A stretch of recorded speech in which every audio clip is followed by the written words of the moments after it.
रही जमती कि सुडंग कथा को लेकिन अनेक किसी रोचे बर्तमान आप जोड़ी प्रतिक्रिया कौन आसूँ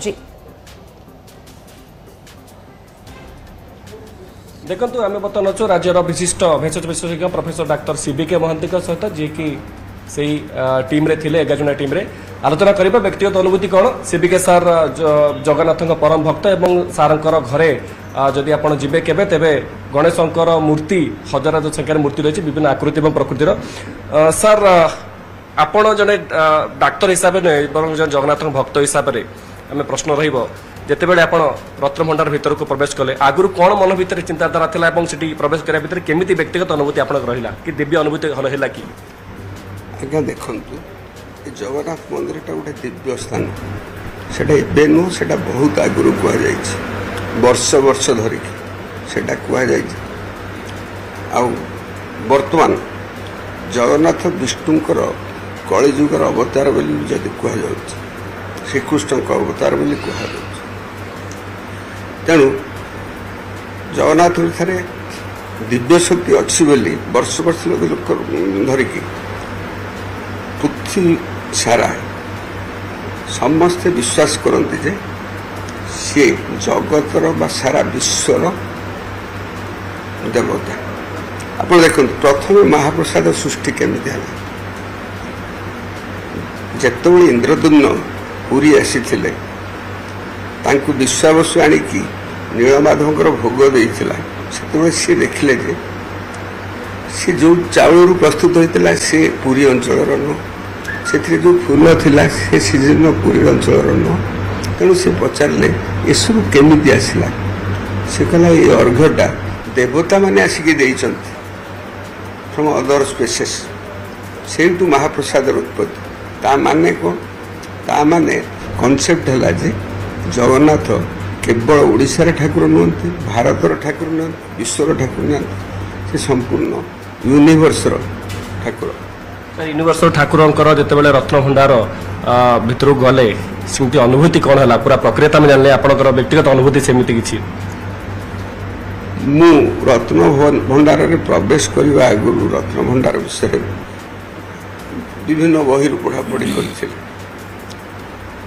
अनेक गुजब भी शुणी अनेक किंवदंती भी शुणी कौटा सत्य कौटा मिछ से विषय में सन्देह आनी तो न्याचुराली जो प्रथम आमको कहगला जे आम रत्नभंडार प्रवेश करूँ भय थिला आशंका थिला गोटे पटे आर गोटे थिला जे जदि 8 दिन भितर जगन्नाथ चाहिए आम एते दिन पर मात्र 8 दिन प्रस्तुति पर आज रत्नभंडार प्रवेश कर पार्लु सी भी से जगतकर्ता जगन्नाथ इच्छा बल है तेणु से जगन्नाथ नियंता से रक्षाकर्ता पाखे संपूर्ण भाव में समर्पित देकी आम समस्ते जगन्नाथ को प्रार्थना करी रत्नभंडार में प्रवेश करते जहाँ सर बही रे पढ़ी एक्जाक्टली से मिलला बा किसी भिन्न मिलला गोटे भिन्न अनुभूति मिलला आउ कौन मिलला से विषय कहवा तो मु अधिकृत नुह सामग्री बाबद नहीं सर व्यक्तिगत अनुभूति आपनकर दिव्य अनुभूति व्यक्तिगत दिव्य अनुभूति माने मुझे गला परे मान हाईली एक्साइटेड होती ता भर गोटे अन्न किसी प्रकार लगी जमती ये सब जिन आउ जड़े किए नियंत्रण कर मनीषर नियंत्रण बाहर सर आप जड़े विज्ञान विशारद और डाक्तर पाखुरे कथा शुणवाटा गोटे निहाती शिहरण सृष्टि करुच्ची पृथ्वी रे केते लोक अच्छा केते लोक भगवान को विश्वास करते से हिंदू भगवान को विश्वास कर मुस्लिम विश्वास कर पारसी माने भी विश्वास कर क्रिश्चियन माने विश्वास समस्ते भगवान को विश्वास कर समस्ते पाखे भी साइंस अच्छी साइंस आ भगवत विश्वास बा रिलीजन क्वाइट डिफरेंट थिंग्स कथा आगे बढ़ेबा अनुभूति जहाँ अनुभूति विषय तो सब अनुभूति गुड़ाक एक्सप्रेस करें तेणु मुझे एक्सप्रेस करें निश्चय भाव किसी अन्य अनुभूति जमी बाहर कौन शक्ति परिचालित करुच्ची पूरा रत्नभंडार को एवं पूरा परिवेश ଆପଣ ଦେଖନ୍ତୁ ଏ ଜଗନ୍ନାଥ କ୍ଷେତ୍ର ବା ପୁରୁଷୋତ୍ତମ କ୍ଷେତ୍ରରେ ସବୁ ଜିନିଷ ତାଙ୍କରି ଇଚ୍ଛାରେ ଚାଲିଛି। ଯଦିଓ ଆମ ଶାସ୍ତ୍ରରେ ଲେଖା ହେଇଛି ଯେ ଏଠି ମା ବିମଳା ହେଉଛନ୍ତି କ୍ଷେତ୍ର ରକ୍ଷକ, ତାଙ୍କ ଭଣ୍ଡାର ରକ୍ଷକ ହେଉଛନ୍ତି ଶ୍ରୀ ଲୋକନାଥ। ତେଣୁ ସେଇମାନଙ୍କୁ ନେଇକି କ୍ଷେତ୍ରଟା ଚାଲିଛି। ଏଇଟା ନୂଆ କଥା ନୁହଁ। ଯଦି ନୂଆ କଥା ହେଇଥାନ୍ତା ଆଦି ଶଙ୍କରାଚାର୍ଯ୍ୟ ଆସିକି ଏଠି ମଠ ତିଆରି କରିନଥାନ୍ତେ, ଚୈତନ୍ୟଦେବ ଏଠିକି ଆସିନଥାନ୍ତେ। ତେଣୁ ଏ କ୍ଷେତ୍ର କିଛି ମାହାତ୍ମ୍ୟ ଅଛି। ପୂର୍ବରୁ ସାର୍ ଆପଣ ମଧ୍ୟ ଅନେକ ଥର ଜଗନ୍ନାଥ ଦର୍ଶନ କରିଛନ୍ତି, ରତ୍ନବେଦୀକି ମଧ୍ୟ ଯାଇଥିବେ, କିନ୍ତୁ ଆଜିର ଏ ଦର୍ଶନ ବା ଆଜିର ଏ ପ୍ରବେଶ କେତେ ଭିନ୍ନ ଥିଲା? ଦେଖନ୍ତୁ ମୁଁ ଅନ୍ୟ ଯେତେବେଳେ ଆସିଛି ଏଭଳି ପରିସ୍ଥିତିରେ ଆସିନି। ଏବେ ଦେଖନ୍ତୁ ଗୁଣ୍ଡିଚା ଆଗରୁ ରତ୍ନବେଦୀ ପାଖକୁ ଯିବା ମନା, ତେଣୁ ଆମର ସେଥିରେ ପ୍ରବେଶ ନିଷେଧ ଥିଲା। ତେଣୁ ଆମେ କେଉଁଠି କେବଳ ବୁଲୁଥିଲୁ, ସେ ଯାଉ ମନେ ବୁଲୁଥିଲୁ ବା ଏଠି ବୁଲୁଥିଲୁ, କିନ୍ତୁ ରତ୍ନବେଦୀ ପାଖକୁ ଆମକୁ ଯିବାକୁ ନଥିଲା। ସେ ସମ୍ପୂର୍ଣ୍ଣ ଆମଠାରୁ ଦୂରରେ ରଖାଯାଇଥିଲା। ମନ ଭିତରେ ସାର୍ ଏକ୍ସାଇଟମେଣ୍ଟ ଥିଲା ଯେତେବେଳେ ଭିତରତ୍ନ ଭଣ୍ଡାର ଖୋଲାଗଲା, ସେହି ସମୟରେ ସେମିତି କିଛି ଫିଲିଂ ହେଲା ଯାହାକି ଆପଣ କହିବେ ଯେ ଜୀବନ ବ୍ୟାପୀ ଆପଣଙ୍କ ମନେ ରହିବ? ନିଶ୍ଚିତ ଭାବରେ ତ ହେଇଛି, ଯେଉଁଟାକି ମୁଁ ଏକ୍ସପ୍ରେସ୍ କରିପାରିବି। ସେଇଟା ଜୀବନ ବ୍ୟାପୀ ମନେ ରହିବ। ଆଉ ଏଇଟା ଡେଫିନେଟଲି କେତେ ବର୍ଷରେ ଥରେ ହେଉଛି ରତ୍ନଭଣ୍ଡାର ଗଣତି ହେଉଛି। ଯଦିଓ ପ୍ରତି 6 ମାସରେ କରିବାର ଅଛି, କିନ୍ତୁ ପ୍ରାକ୍ଟିକାଲି ସେଇଟା ସମ୍ଭବ ନୁହଁ। କାରଣ ଦେଖନ୍ତୁ ଏ ଜଗନ୍ନାଥ କ୍ଷେତ୍ର ମୂଳତଃ ହେଉଛି ଭକ୍ତ ସେବା। ଭକ୍ତ ସେବା, ଭକ୍ତଙ୍କୁ ଆଲାଉ କରିବା ଯେ ଭଗବାନଙ୍କୁ ବା ଡାଇଟି ବା ଟ୍ରିନିଟି ବା ତ୍ରିମୂର୍ତ୍ତିଙ୍କୁ ଦେଖିବା, ସେଇଟା ଯେମିତି ବ୍ୟାଘାତ ନ ହେବ। ତାପରେ ଜଗନ୍ନାଥଙ୍କର ତ ମାନେ ଗୋଟେ ନୀତି ବିଧି ବହୁତ କିଛି, କାନ୍ତି ବହୁତ କିଛି ଅଛି, ସେଗୁଡ଼ା ବି ପ୍ରତି ଘଣ୍ଟାରେ ଥରେ ହେଉଛି। ଏସବୁକୁ ବାଧାପ୍ରାପ୍ତ ନ କରିକି ଏବଂ ଦର୍ଶନଟାକୁ କୌଣସି ମତେ ଆଫେକ୍ଟ ନ କରିକି ଏଇଟା ରେଗୁଲାରଲି ଏ ପ୍ରୋସେସଟାକୁ ଆଡପ୍ଟ କରିବା ବି ମାନେ କଥା ହେଉଛି ଦ୍ୟାଟ୍ ଇଜ୍ ବିୟଣ୍ଡ ଇମାଜିନେସନ୍। ଯାହା ହଉ ଆଜି ବି ହେଇଛି, ବିକଜ ଦିସ୍ ଏ ଟାଇମ୍ ଯେତେବେଳେ କି ବିଗ୍ରହ ମନ୍ଦିରରେ ନାହାନ୍ତି, ଶ୍ରୀମନ୍ଦିରରେ ନାହାନ୍ତି, କିନ୍ତୁ ଯେତେବେଳେ ତାଙ୍କର ଅମାପ ମାପ ସମ୍ପତ୍ତି ଅଛି ବୋଲି କୁହାଯାଉଛି ଏବଂ ସେ ଯାହା କୁହନ୍ତୁ, ଗହଣା କୁହନ୍ତୁ, ଗାଣ୍ଠି କୁହନ୍ତୁ, ମୋତି କୁହନ୍ତୁ, ହୀରା କୁହନ୍ତୁ, ନୀଳା କୁହନ୍ତୁ, ଆଜି ସାର୍ ଆଖିରେ ସବୁ ଦେଖିଲେ? ଆଜି ଆଖିରେ ସେ ସବୁ ଜିନିଷ ଦେଖିଲେ? ବାହାର ନିତ୍ୟ ବ୍ୟବହାର ତ କିଛି ଜିନିଷ ଆମେ ଦେଖିଲୁ, କିନ୍ତୁ ବିକଜ ସେଇଟାକୁ ଟ୍ରାନ୍ସପୋର୍ଟେସନ କରିଦେଲା। କାରଣ ଯେମିତି କାଲି ବି ଯଦି ବାହୁଡ଼ା ଯାତ୍ରା ବି ଯାହା ଦରକାର ମିଳିବ, ସେଇଟାକୁ ପ୍ରାୟୋରିଟି ଭିତରେ ଯୁଦ୍ଧକାଳୀନ ଭିତରେ ଆମେ ତାକୁ ସିଫ୍ଟ କରିଦେଇଥିଲୁ, ଯେଉଁଟାକି ଆଗରୁ କହିସାରିଛନ୍ତି ଆମର ଚେୟାରମ୍ୟାନ୍, ଟେମ୍ପଲ ଆଡମିନିଷ୍ଟ୍ରେଟର କହିସାରିଛନ୍ତି। ସେଇଟାକୁ କମ୍ପ୍ଲିଟ୍ କଲୁ, କାରଣ ସେଇଟା ଆମ ଯାତ୍ରୀମାନଙ୍କର ସୁବିଧା ତାକୁ ଆଖିରେ ରଖିକି, ନୀତିକାନ୍ତିକୁ ଆଖିରେ ରଖିକି ସେଇଟା ଆଗେ କରୁ। କାରଣ ସେଇଟା କୌଣସି ମତେ ବ୍ୟାହତ ହେବା କଥା ନୁହଁ, ସେଇଟା ସବୁଦିନ ହେବ। ତାପରେ ଭିତର ଭଣ୍ଡାର ଯେମିତି ଏସ୍ଓପି ସରକାର ନିର୍ଦ୍ଧାରଣ କରିଥିଲେ, ତାକୁ ଅନୁସରଣ କରିକି ଆମେ ଭିତର ଭଣ୍ଡାରରେ ପ୍ରବେଶ କଲୁ। ଖାଲି ପ୍ରାଥମିକ ଭାବରେ ଗୋଟେ ସରଜମିନ ଦେଖିଲା ଭଳିଆ ଦେଖି ତାକୁ ପକାଇଦେଲୁ, କାରଣ ସେଇଟା ଆଜି ଏତେ ଡିଟେଲି ଯିବାଟା ସମ୍ଭବ ନୁହେଁ। କାରଣ ଗୋଟାଏ ଜିନିଷ ଦେଖନ୍ତୁ, ଯେଉଁଟା ବ୍ୟବହାର ହେଉଛି, ଯେଉଁଟା ଭିତରେ ରହିଛି ତାକୁ ମଣତି ବି କରିବା ଦରକାର। ସେ ତାର ସିଏ କ'ଣ ସୁନା ରୂପା ହୀରା ନୀଳା କ'ଣ ଜାଣିବା ଦରକାର, ସେ କେଉଁ କ୍ୱାଲିଟିର ଜାଣିବା ଦରକାର। ଆପଣ ଜାଣିତେ ସବୁ ହୀରାର ଦାମ ସମାନ ନୁହଁ କି ସବୁ ମୋତିର ଦାମ ସମାନ ନୁହଁ, ଗୁଣାତ୍ମକ ଷ୍ଟଡି କରିବା ଦରକାର, ଏସବୁ ଦରକାର। ସେଇ ସବୁକୁ ଆଖିରେ ରଖିକି ଆଜି ନିର୍ଦ୍ଦେଶ ନିଆଗଲା ଯେ ସେଇଟା ପରବର୍ତ୍ତୀ କ୍ଷେତ୍ରରେ ତାକୁ ମୋର ଡିଟେଲି କରାଯିବ। ତେଣୁ ଯେଉଁମାନେ ଯେଉଁଥିରେ ଏକ୍ସପର୍ଟ ସେମାନଙ୍କୁ ସେଥିରେ ଇନଭଲ୍ଭ କରିକି ନିଆହେବ।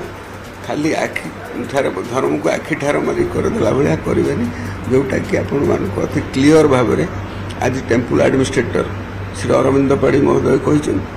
ତା ଛଡ଼ା ଏ କମିଟିର ଯାଞ୍ଚ କମିଟିର ବା ତଦାରଖ କମିଟିର ଅଧ୍ୟକ୍ଷ ଶ୍ରୀଯୁକ୍ତ ଜଷ୍ଟିସ୍ ବିଶ୍ୱନାଥ ରଥ ବି କହିସାରିଛନ୍ତି। ତା ଉପରେ ମୋର କିଛି କହିବାର ନାହିଁ। ସିଏ ସେଥିରେ ଅଧିକୃତ, ମୁଁ ଅଧିକୃତ ନୁହଁ। ମୁଁ କହିବାର ଅର୍ଥ ହେଲା ଯେ ମୁଁ ମୋ କମିଟି ପ୍ରତି ସେଟା ଅସମ୍ମାନ ହେବ, ମୋ ଅଧ୍ୟକ୍ଷ ପ୍ରତି ଅସମ୍ମାନ ହେବ। ସାର୍ ଯଦି ଜଣେ ଡାକ୍ତର ହିସାବରେ କହିବା ଆପଣ କେତେ ପ୍ରିପେୟାର ଥିଲେ ଯଦି କୌଣସି ମେଡିକାଲ ଇମର୍ଜେନ୍ସି ସୃଷ୍ଟି ହୋଇଥାନ୍ତା, କେତେ ପ୍ରିପେୟାର ଥିଲେ ନା ଜଗନ୍ନାଥ ଉପରେ ଅଗାଢ ବିଶ୍ୱାସ ଥିଲା ଯାହା ହବ ମହାପ୍ରଭୁ ତାକୁ ସମ୍ଭାଳି ନେବେ? ଆଜ୍ଞା, ଡାକ୍ତର ଯେତେବେଳେ ହାରିଯାଏ ସେତେବେଳେ ଭଗବାନଙ୍କୁ ଡାକେ, ସିଏ ଯିଏ ଯାହା କହୁ ଭଗବାନଙ୍କୁ ଡାକେ। ଆମେ ବି ଭଗବାନଙ୍କ ଉପରେ ଅଗାଢ ବିଶ୍ୱାସ କରି ତାଙ୍କୁ ଆମକୁ ଆମକୁ ତାଙ୍କ ନିକଟରେ ସମର୍ପଣ କରିଦେଇକି ଭିତରେ ପ୍ରସ୍ତୁତ। ତା ଅର୍ଥ ନୁହେଁ ଯେ ଆମେ ଆକ୍ସିଡେଣ୍ଟ ପ୍ରତି ବା ଆକସ୍ମିକ ଦୁର୍ଘଟଣା ପ୍ରତି ପ୍ରସ୍ତୁତ ନଥିଲୁ, ପରିସ୍ଥିତି ପ୍ରତି। ସେଥିପାଇଁ ଆପଣ ଜାଣିଛନ୍ତି ଯେ ଆମର ଏସ୍ଓପିରେ ଗୋଟେ ସରକାରୀ ଡାକ୍ତରୀ ଟିମ୍ ଗୋଟେ ALS ଆମ୍ବୁଲାନ୍ସ ସହିତ ପ୍ରିପେୟାର୍ଡ ଥିଲା। ସେଥିରେ ସବୁ ଜିନିଷ ମହଜୁଦ ଥିଲା, ଇନକ୍ଲୁଡିଂ ASP। କାହିଁକି ନା ବହୁତ କିମ୍ବଦନ୍ତୀ ଅଛି, ତା ଭିତରେ ସତୁପୁଣି ସାପ ମିଳନ୍ତି, ଆଉ କିଏ କ'ଣ ସାପ ବାରମ୍ବାର ଦେଖାଯାଆନ୍ତି। ତେଣୁ ସବୁ ପ୍ରକାର ଆକସ୍ମିକତାକୁ ମୁକାବିଲା କରିବା ନିମନ୍ତେ ଡାକ୍ତରୀ କ୍ଷେତ୍ରରେ ପ୍ରସ୍ତୁତିକରଣ ଥିଲା। ସେସବୁ ବିଷୟରେ ଆମର ଜିଲ୍ଲା ଡାକ୍ତରୀ ପ୍ରଶାସନ ହେଉ କିମ୍ବା ରାଜ୍ୟ ପ୍ରଶାସନ ବା DHS ସେ ଭିତରେ ଆଜି ବି ଆପଣ ଜାଣିଛନ୍ତି ଆମର DHS ସେଠି କ୍ୟାମ୍ପ ପକାଇକି ସେଇ ଜିନିଷ ପ୍ରତ୍ୟକ୍ଷ ଭାବରେ ଭୁବନେଶ୍ୱର ଆସିକି ତଦାରଖ କରୁଥିଲେ। ସାର୍ ଆପଣ ଯେମିତି କହିଲେ ଯେ ଦିବ୍ୟ ଅନୁଭୂତି ହେଲେ ଆପଣଙ୍କୁ ଲାଗୁଛି ପୁରା ୟୁନିଭର୍ସର କୌଣସି ଗୋଟେ ଶକ୍ତି ପରିଚାଳିତ କରୁଛି, ହୁଏତ ସେ ଶକ୍ତି କୌଣସି ଗୋଟେ ଜୀବକୁ ତାର ସୁରକ୍ଷାରେ ରଖିଥାଇପାରେ। ଏଭଳି ଗୋଟେ ଚିନ୍ତାଧାରା ମନ ଭିତରେ ଆସିଲା କି ଯୋଉ ସପ୍ତଫେଣୀ ନାଗ କଥା କହୁଥିଲେ କିମ୍ବା ଯାହା ମିଥରେ ଆସୁଛି, ୟାକୁ ଆପଣ କେମିତି ଦେଖୁଛନ୍ତି? ଆଜ୍ଞା, ମିଥ୍ ରିଅଲିଟି ଦେ ଆର୍ କ୍ୱାଇଟ୍ ଡିଫରେଣ୍ଟ ଥିଙ୍ଗସ୍। ମିଥ୍ ବାଟରେ, ରିଅଲିଟି ବାଟରେ। କିନ୍ତୁ ତା ସତ୍ତ୍ୱେ ବି ଅନେକ ଜିନିଷ ଅତି ଆକସ୍ମିକ ଭାବରେ ହେଇଯାଏ, ଯୋଉକୁ ଆମେ ମିରାକଲ କହୁଛୁ। କିନ୍ତୁ ସେମିତି କିଛି ମିରାକଲ ସମସ୍ତେ ଫିଲ୍ କରନ୍ତିନି। କ୍ଷେତ୍ର ବିଶେଷରେ କିଛି ଲୋକ ଫିଲ୍ କରିଛନ୍ତି। ଆଜି ସାର୍ ଫିଲ୍ ହେଲା ନିଶ୍ଚୟ ଅନ୍ୟାନ୍ୟ ଅନୁଭୂତି ହେଇଛି। କିନ୍ତୁ ମିରାକଲ କଣଟା ମୋ ପାଇଁ ମିରାକଲ? ଆମକୁ ଯାଇଛୁ ପୁରା ମିରାକଲ ନୁହଁ କି ଏଇ 8 ଦିନ ଭିତରେ ଏତିକି ବାଟ ଆଗେଇ ଯାଇକି ରତ୍ନ ଭଣ୍ଡାର ଖୋଲିବାଟା, ସେଇଟା କ'ଣ ମିରାକଲ ନୁହଁ? That is the miracle, that is the wishes of the Jagannath. Sir କଙ୍କଡ଼ା ବିଛା ଏବଂ ବଡ଼ ବଡ଼ ମୂଷାଙ୍କର ସେଠି ଉପସ୍ଥିତି ଥିବା କଥା କି ସେବାୟତ କହୁଥିଲେ, ସତ୍ୟତା ଅଛି ସାର୍? ଦିନ ବେଳେ ଆପଣଙ୍କ ଘରେ କେତେ କଙ୍କଡ଼ା ବିଛା ଏବଂ ମୂଷା ଦେଖନ୍ତି? এই প্রক্রিয়া তো দিন বেলা চালিଥିଲା। ତେଣୁ ସେ ବିଷୟରେ ମୁଁ କେମିତି କହିବି? ଯଦି ସାର୍ କୌଣସି ବିଷଧର ସାପ ଭବିଷ୍ୟତରେ ବାହାରନ୍ତି, ବିଷୟ ନ କରୁ ଯେମିତି ହଉ, ପ୍ରିପେୟାରନେସ୍ ଆପଣଙ୍କର କେମିତି ରହିଛି, ଡାକ୍ତର ଟିମ୍ର କେମିତି ରହିଛି? ନିଶ୍ଚୟ ଭାବରେ କଥା ସାପ କାମୁଡ଼ିବା ପାଇଁ କି ମେଡିକାଲ କ୍ଷେତ୍ରରେ ନିର୍ଦ୍ଦିଷ୍ଟ ଭାବରେ ପ୍ରୋଟୋକଲ ଅଛି। ସେଇ ଯୋଗୁଁ ମାନେ କଥା ପ୍ରଥମେ କ'ଣ କରିବେ ନା ତାକୁ କ୍ଷେତ୍ରରୁ ଅଲଗା କରିଦେବେ, ପ୍ରାଥମିକ ଚିକିତ୍ସା ଦେବେ, ଉଣ୍ଡ କେୟାର ଦେବେ ଏବଂ ଡିପେଣ୍ଡିଂ ଅନ୍ ଦି କଣ୍ଡିସନ ତାକୁ କରିବେ। ସବୁବେଳେ ଯେ ସାପ କାମୁଡ଼ାଟା ଯେ ଲାଗୁ ସେଇଭଳି ପରିବେଶରେ ଏଇ ଯୋଉ ସପ୍ତଫେଣୀ ନାଗର ଥିଓରି, ଏଇ ଯୋଉ ବଡ ବଡ ବିଷଧର ଜନ୍ତୁଙ୍କ ଥିଓରି ଲାଗୁଛି ପାରିପାର୍ଶ୍ୱିକ ସ୍ଥିତିରେ କି ସେମିତି ଥାଇପାରେ? ଶୁଣନ୍ତୁ, ସପ୍ତଫେଣୀ ନାଗ ବା କଥା ଗୋଟା ଜିନିଷ ଅଛି ଯେ ସାପ ଅତି ରେୟାରଲି ପଲିକେଫାଲିକ୍ ହେଇଥାଏ। ପଲିକେଫାଲିକ୍ ତାଙ୍କର ମଲ୍ଟିପୁଲ ଫ୍ୟାଙ୍କ୍ସ ଥାଏ। ଏମିତି କେତେ ଗୁଡ଼ାଏ ରିପୋର୍ଟ ହେଇଛନ୍ତି, ଆମର ବି ମାନେ ଭାରତରୁ ବି ରିପୋର୍ଟ ହେଇଛନ୍ତି। କିନ୍ତୁ ସେଇଟା ୱାନ୍ସ ଇନ୍ ବ୍ଲୁ ମୁନ୍। ତା ଅର୍ଥ ନୁହେଁ ଯେ ସେଇଟା ରେଗୁଲାରଲି ଏଠି ଅଛି, ସେଇଟା once in blue moon. Bharat ଦିମୁଣ୍ଡିଆ ସାପ ମିଳିଛନ୍ତି, ଆପଣ ଶୁଣିଛନ୍ତି, ସବୁ ଅଛି। କିନ୍ତୁ ସେସବୁକୁ କାହିଁକି ସେସବୁଟା ତଥାପି ପ୍ରାକ୍ଟିକାଲି ଦେଖିଲେ ସେଇଟା ମିଥ୍ ଆମେ କହିବା, କାରଣ rarity can't be taken as a commonness. Rarely ମାନେ ପଲିକେଫାଲିକ୍ ଅନେକ ମୁଣ୍ଡ ଥିବା ସାପ ଡିଟେକ୍ଟ ହେଇଛନ୍ତି, ଅଛନ୍ତି, କିନ୍ତୁ ସେଇଟା ରେଗୁଲାର ନୁହଁ। ସେଇଭଳି ଗୋଟେ ସପ୍ତ ଯଦି ରତ୍ନଭଣ୍ଡାର ସୁରକ୍ଷା ଦାୟିତ୍ୱରେ ମହାପ୍ରଭୁଙ୍କ ଦାୟିତ୍ୱ ରହିଥାଇ ପାରନ୍ତି, ଅବିଶ୍ୱାସ ଯୋଗ୍ୟ ବି ତାହା ନୁହେଁ। ଆଜ୍ଞା, ସବୁବେଳେ ଯେ ଆମେ ମିଥକୁ ବିଶ୍ୱାସ କରିବା ତାକୁ କେତେ ପ୍ରିପେୟାର୍ଡନେସ୍ର ବି ଗୋଟେ ସୀମା ଅଛି। Preparedness is based upon the common things, common occurrence. But one should keep in mind about the rare occurrence. କିନ୍ତୁ ରେୟାର ଅକରେନ୍ସ ପାଇଁ ସବୁ ଷ୍ଟେପ୍ ନେବେନି। ହଜାର ହଜାର ଲକ୍ଷ ଲକ୍ଷ ରୋଗ ଅଛି, କାରଣ ପ୍ରତି ରୋଗ ପାଇଁ ଆମେ ପ୍ରିକସନ୍ ନେବା, ସେଇଟା ନୁହଁ। ଏଇ ପରିସ୍ଥିତିରେ କ'ଣ କ'ଣ ଉପୁଜିପାରେ, ପରିସ୍ଥିତି ଉପୁଜିପାରେ, ତାକୁ ଲକ୍ଷ୍ୟ ରଖିନି ଆମେ, ତାକୁ ଲକ୍ଷ୍ୟ ରଖି ତ ନିଆଯାଇଛି। ସେ ବିଷୟରେ ଡିଟେଲ डिस्कसन विचार विमर्श होती सीडीएम गोटे स्पेशल टीम कर जहाँ जहाँ दरकार ये कौन अच्छी गोटे जिनस इनोवेशन भाई एक्सीडेंट कले इंजुरी हम गोटे क्लोज रूम भितर स्नेक बाइट इनसेक्ट बाइट सब रेडी होगी शेष प्रश्न जो प्रेयर कले मंदिर भितर पहुँचा पर जो आप गले रत्नमठ भर प्रेयर कले कौन जगन्नाथ को कहले जगन्नाथ कहले आमको जो दायित्व दि जाए तुम्हें जो दायित्व देच ये दायित्वटा सी डिसाइड कर सरकार माध्यम सी आमको जन ये डिसीजन संपत्ति केमती अच्छे गोटे डिटेल करके रख तेणु सी जो दायित्वटा देते आम सुचारू रूप से संपादन करूँ से साहस दिंतु दंभ दिंतु बल दिंतु तेणु आम सक्सेसफुल हो प्रार्थना कला परे लागिला सार से साहस से बल से दंभ किसी ऐश्वर्यिक शक्ति आसिला निश्चित भाव में आम तो रिलेंटलेसली मुझे देखिली जे समस्ते मिलमिशी प्रार्थना करूँ